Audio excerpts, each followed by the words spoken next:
ខ្ញុំសូមបួងសួងដល់ទេវតាដែលរក្សាទិសទាំង8ខ្ញុំសូមបួងសួងដល់ម្ចាស់ទឹកដល់ម្ចាស់ដីរក្សាភពផែនដែនកម្ពុជា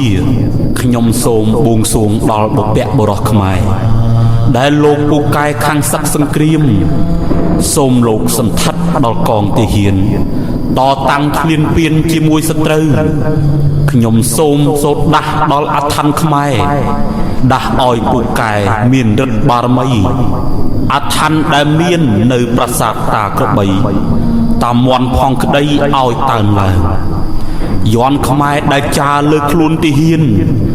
សូត្រហើយសូមបានដេជះបារមីអ៊ីម៉ាំងដាស់កឹងដាស់កាំងដាស់ព្រះយន្តគាថារាំងអដ្ឋដ្ឋាមិឧទ្ធាំងអធោនមោពុទ្ធយៈកខៈកខៈងៈលេខយន្តអក្សរអក្សរខ្មែរសូមឲ្យពូកែឈ្នះខ្មាំងសត្រូវគ្រប់ពេលរៀងទៅរហូតអើយ